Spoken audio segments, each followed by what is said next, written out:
Good morning, world. It is Monday, March 6th. We're on the move. Can you see the moon up there? It was lovely to wake up, which was at 3:25, with moon lighting up camp. So there were 3 others camping there at Whitewater last night, all through hiking eastbound, and all at the end of their second day. 2 of them are continuing on today, but one decided to make the call and upon awakening is going to head back west to be picked up at a point, a little farther back on the trail, about 4 miles back, I think. Because if you go east from here, it's about 30 miles before your next bailout point, which is Laurel Valley access. I think there's one other option, which is about 20 miles from here, which is to go to the Toxaway River, and you will see the Canebrake Trail that splits off from the Foothills Trail. That goes 5.1 miles into Gorges State Park in North Carolina, and the map indicates that there's parking there. So I assume somebody could get you from the from that other end of the Canebrake Trail. So that means you'd be picked up about 20 miles from where we are now. So it's either that or push on the 30 miles to get to Laurel Valley. It's Monday, March 6th, and it's somebody else's birthday today. Happy birthday to Nyla. It's a little before 5 right now, and we'll talk to you again when you can see more.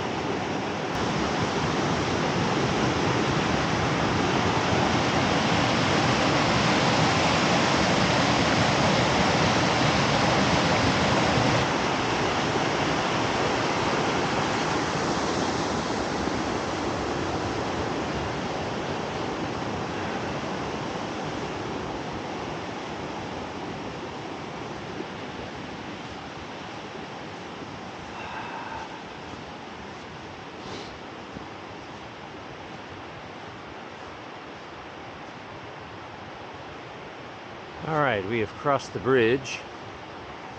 Now, where's the trail? It looks like it can only go this way. So let's look for a blaze. Looks to me like it goes back there.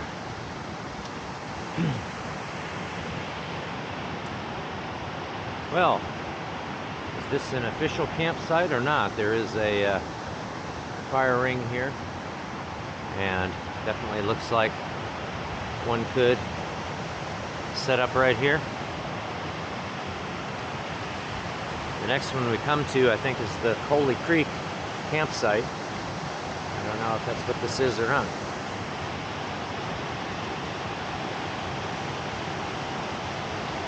So it was still dark when we set up on the... Hey, you know what? That looks like a blaze on that tree there, right? But why would there be one there? We set up down there a little ways along the rocks to have some brunch, which was cheese, peanut butter, and a banana bread breakfast bar. All right, well, I gotta find the trail. I'll get back to you. All right, we found our way after crossing the river. That was the Thompson River, and it's way down there. So we've been zigzagging up a holler and still have a ways to go to the top. We're supposed to encounter an old roadbed there, and hopefully that'll be some nice level walking for a while. But so the guidebook says follow Thompson River downstream through an area of boulders. We did that. That's where I stopped and had a little brunch. Crossed 75-foot wooden bridge across the Thompson River. Now what it doesn't tell you then is after you cross that bridge, if you're going eastbound, it looks like the trail can only go to the right. So I turned right, and then that led us into what looked like a camping area. And then I didn't see any blazes, but I was just trying to figure out where the trail might go. And the back of that camping area, it kind of dead ends. So I came back and noticed a blaze on a tree up the hill from there. So basically, after you cross that bridge, you take a right. You turn 90 degrees right, and then you go maybe 25 feet or so, and then you turn left and start going up. And it's kind of difficult to spot the blazes there, but once you go up and you see them, then you know you're on the right track. After ascent from the river, which is what we're doing now, the trail joins an old roadbed to the right. So at that point, we will be at mile 34.4. So we're probably 34.3 or so, which means we haven't gotten to the Coley Creek campsite yet. That one there next to the river was not. That was just an undesignated camping area.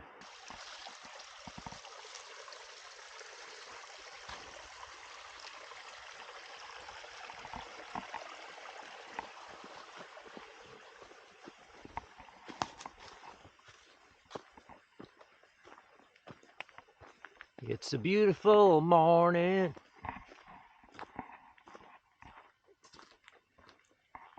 Walking along a cruisy old roadbed. Now, when you first get to that old roadbed, you climb, and it's not so cruisy. But eventually, levels out, and now we're gently descending. Got some nice vistas over there.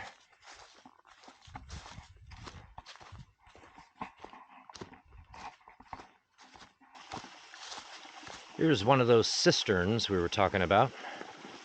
So Boy Scouts have placed these here. And I don't see a post that's supposed to alert us to this, but the cover is kind of heavy. And you can see there's water in there in case the source is dry. But this source is just fine right now. As you can see, I'm wearing trail runners, which are pretty new. I have broken them in, but I didn't actually intend to wear them on this trip. I was going to wear my boots, but I decided yesterday morning, sort of at the last minute, to try these instead. So they have not been sprayed with permethrin because I didn't know that I was going to be hiking in them. But of course, all my other clothing and my backpack and the tent and tarps, they all got sprayed on Wednesday, which was 5 days ago. I see signs. Can't read them because the sun is in my eyes, but I think this is the Coley Creek campsite. I believe the trail continues that way. Yeah, I see a blaze down there. All right, Coley Creek campsite. Eagle Scout project. Very good. And we go down here for Coley Creek. And we're going to go down here because, as you can see, there's benches over there. And we're going to take a little break over here. Sit on the bench, have something to eat, and take a load off. So we've gone 3.3 miles today.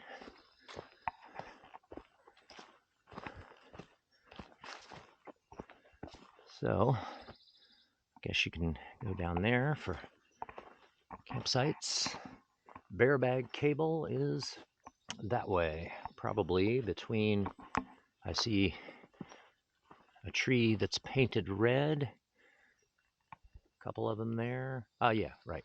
The two trees that are painted red, there's a cable going across them. In fact, if you want to see how this works, if you're not familiar with this, so to save you from having to find a limb to hang your food bag on, I call it food bag. I don't call it bear bag because a bear should never know anything about it or have anything to do with it. So human food bags. So there's a pulley up there, right? And then there's these two, or this this cord here, right, with these. So let's see. Yep. So you can hook your food bag to one of these. I think that's how it's done. Now, I've never used one before, but I think I understand the concept. So then you pull your food bag up like so, right, and then bring this down, okay, and this you can attach to this hook over here, like so, and you see the whatchalls there are up at the top, so your food would be hanging there, and then in the morning when you want to get it down, just take this off and pull on the other side and bring your food bag back down. So I guess, we didn't have to bring the canister because last night we could have used one of those. And well, tonight, I don't know what we're going to have at the Bear Gap campsite because they don't all have the cables and stuff. So we might have still had to hang a bag. And as leisurely a pace as we can afford to take this time, that might have been okay. But I still like the convenience of the canister and being able to use it as a stool. A sign of Homo sapiens' presence. What is that? A toilet? Bucket with a foam liner around the top. Water from rain, I'm assuming. If it's a toilet, I think I'm gonna pass. Trail magic toilet? Okay, I think, yeah, we're supposed to turn this way. So, had a nice little break at Coley Creek campsite, and now we're on our way. A mile down from there is the Glen Hilliard campsite, or Hilliard Falls campsite, named after Glen Hilliard, the first chairman of the Foothills Trail Conference, which is now called the Foothills Trail Conservancy. And then a mile past that is another campsite. I think it's Bear Creek. So ample camping options through here. We'll be going mostly downhill for about the next 5 miles, and then we have an uphill stretch which is maybe a mile or less, and then another little downhill before we arrive at tonight's campsite, which is Bear Gap.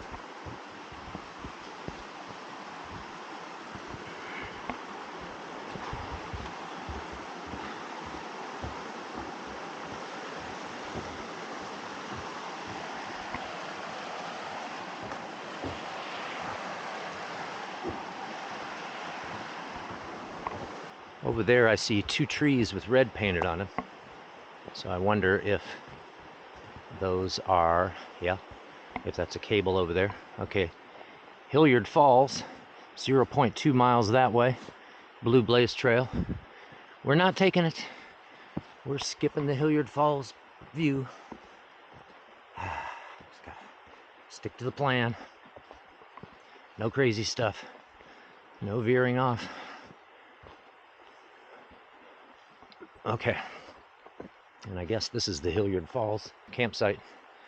So over there, you got your benches, and you got your cable right here to hang your bag.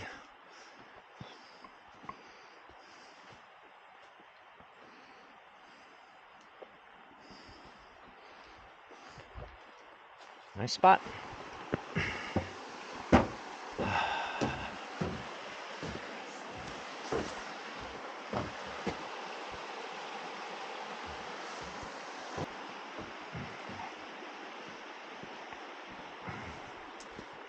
Alright, just after crossing this bridge, we've got what looks like it ought to be a designated campsite. Is this Bear Creek? So here's a fire ring. Got stumps around. Look at all these benches and stumps. Yes, indeed. Alright. Sign over there probably says that that's what this is. We're going to have a seat here in a semi-shady spot. Take a little break.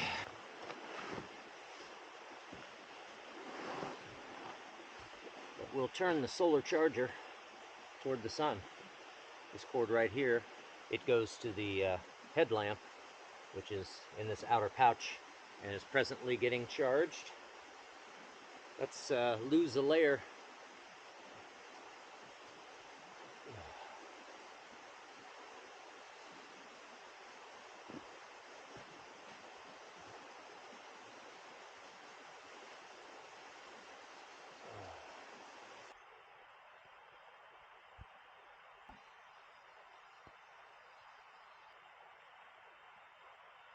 Well, I've been on the trail for 5.5 hours today.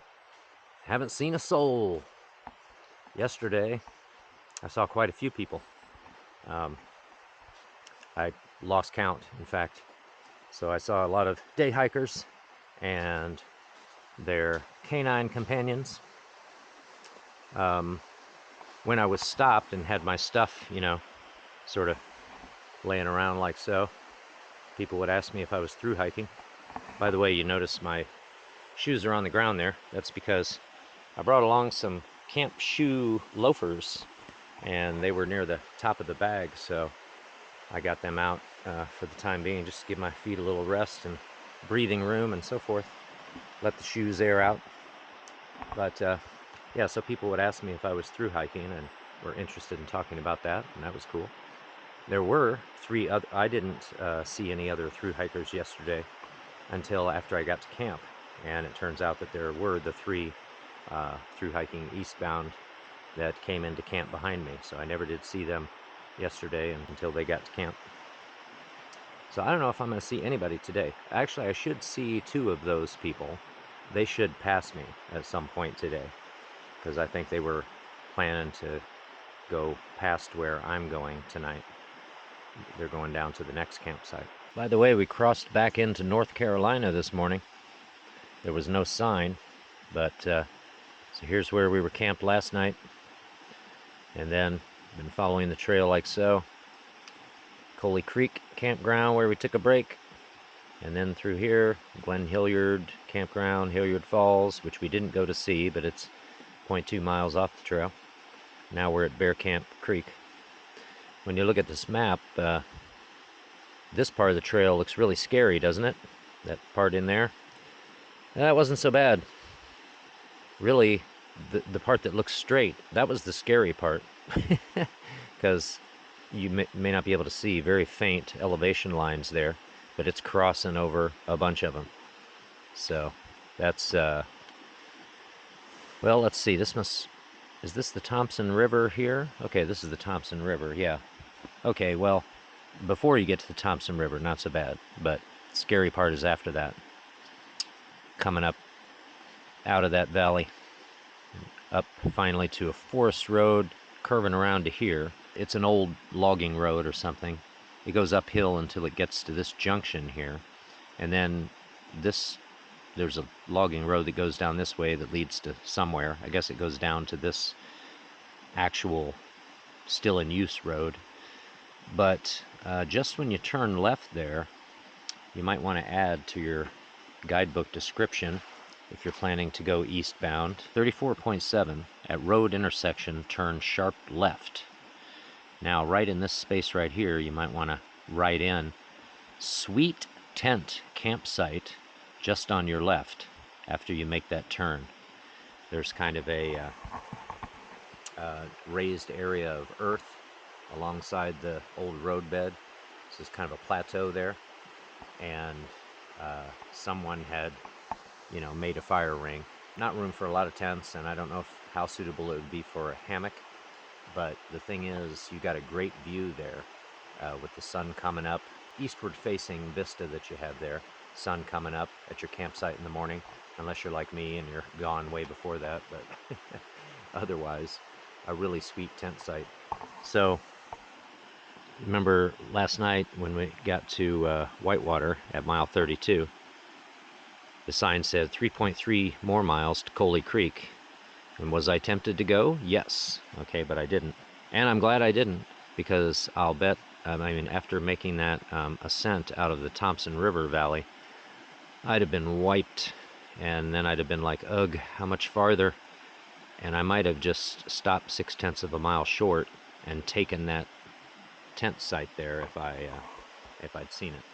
But wouldn't have been able to enjoy the sunrise view there, but hit a snag somewhere, probably because of having this hanging on the outside of my pack. Snagged something, which could happen just as easily when I'm wearing it, I suppose, but it wouldn't happen if the coat were in the pack. All right, well, I've had a nice little break here, just about ready to hit the trail again. And who comes up behind me but What's up? Patrick and Max, right? Yes, Max. Mm-hmm. Yeah. So how have you guys found the first 5.2 miles this morning? It's been a lot of up and down, that's for sure. There was a couple parts back there that were pretty tough, and then going through that little jungle area, that was cool. So you guys have mentioned that you're going to be through hiking the PCT this year, huh? We are starting in July, so we're getting our reps in, and starting to get out here and just be in nature, and yeah, we're really excited. That is cool. So are you students? We are. We're currently MBA students, and is this like spring break or something? Exactly. It is exactly spring okay. break. Spring break. Yes, sir. Yeah. Okay.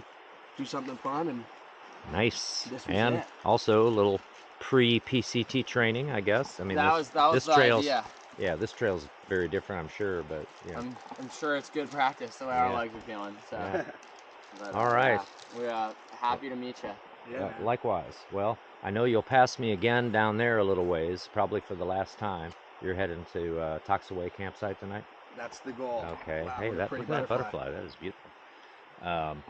Yeah, so I'm stopping short of there. So, yeah. Okay. It's great to meet you, man. Unless I happen to pass you, like before dawn tomorrow, before you guys even get started. That could be possible. Yeah. But other than that, we'll probably just meet on down the trail some other time.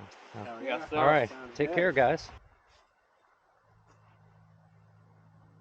I have completed the western half of the Foothills Trail. Now we're not to the halfway point of this present mission, not until we have 26.1 miles to go. But nevertheless, half of the trail in the bag.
I don't like the looks of this bridge.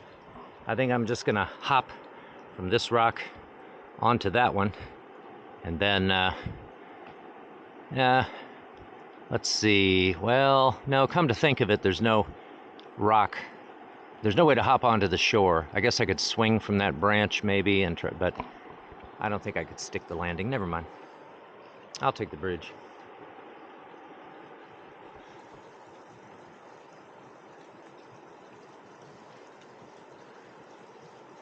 So according to the guidebook, when the water in Lake Jocassee is high enough for boats to come up this river, this inlet, so the water is flowing that way into the lake, and if this inlet is navigable, a boat could bring you up and drop you off here to access the trail. And that sign with the tree in the way says something like that. It says Foothills Trail, Horsepasture River Trail Access, Duke Energy, open to the public. So that would be an option if you want to, well, if, say you had to bail out and you had phone service, you could call up a commercial shuttle service that does boat access. Some of those are listed on the foothillstrail.org website under shuttle services. So that could be a way that you could bail out, maybe right here. Might be kind of expensive, time consuming, and maybe it just wouldn't be practical at all because you wouldn't be able to get a signal to make a call. I'm not getting much in the way of phone service here. And I'm not in a hurry to cross the river because, as you can see, on the other side we have stairs. A lot of stairs.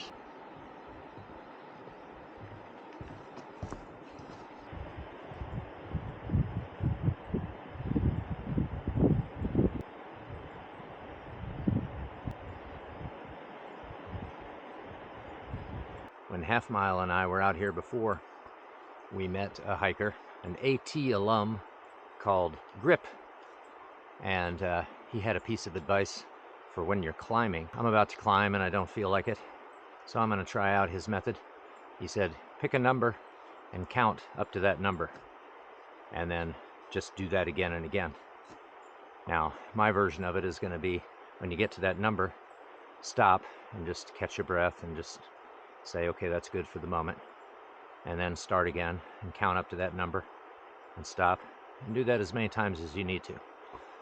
So I'm going to choose the number 24 because last time this trail kicked me off after 24 miles, and I want to keep that number in mind because this time I don't want to have to leave it. So 24, that's going to be the number. We're going to try the grip method. Here we go. 1, 2, 3, 4, 25, 21, 22, 23, 24. Whew. All right. I don't know how many steps is left to go, but there's a lot of them. The guidebook says how many steps there are. We won't worry about that. We'll just do our 24s. When you're ready, old dude.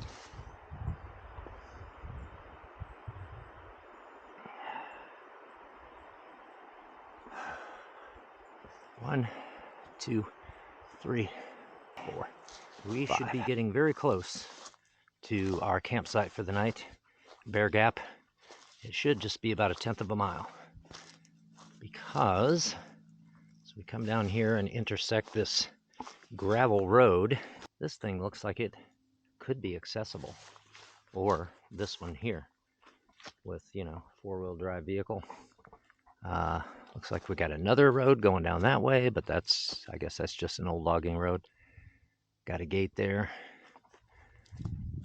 But these roads are probably gated. Oh yeah, there's a gate down here, and that is where the trail goes. Okay, so we go down here, And the campsite should be just about 1/10 of a mile. I tell you, I did not enjoy those 2.4 miles after crossing the Horsepasture River. After you cross that river, of course, you remember the staircase. You got to go up that. And then it's almost all uphill for the next 2 miles. I mean, very short downhill reprieves, but then you start going up again. Sometimes it's kind of steep, sometimes it's gradual, but just up and up. All right, I guess we'll go under this thing over here. To where I was saying, how much farther up can we go? Come on. But it was also a portion which I guess I'll call the hollers from hell. So a hollow formed by 2 ridges that come together to form sort of a U, and then the trail goes along one ridge, comes to the U, and then wraps around to the other ridge.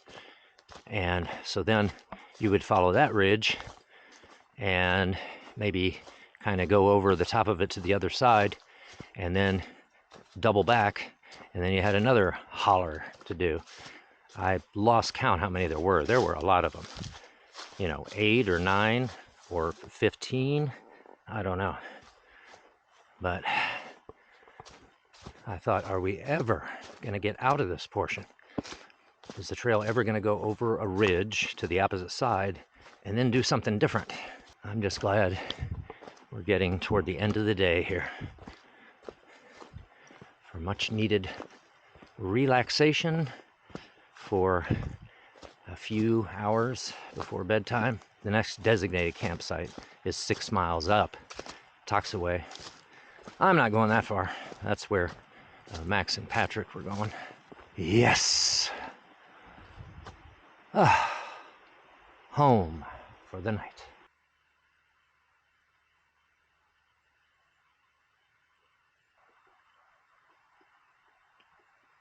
Well, my feet are sore. Might try out the foot balm tonight. Haven't tried it yet. I'll just see what it does. So the creek that we're going to cross in the morning is called Bear Creek. And let's go to the backside of the campsite here. Go down this way. Lovely, lovely, and quite easy to fill up here.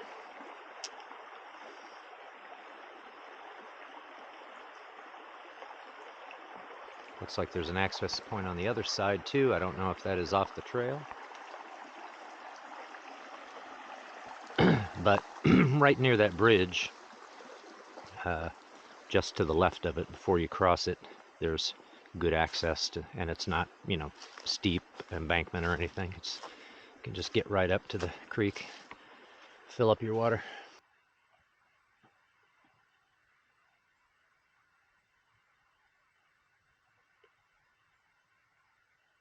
Got my system pretty well down for my tent.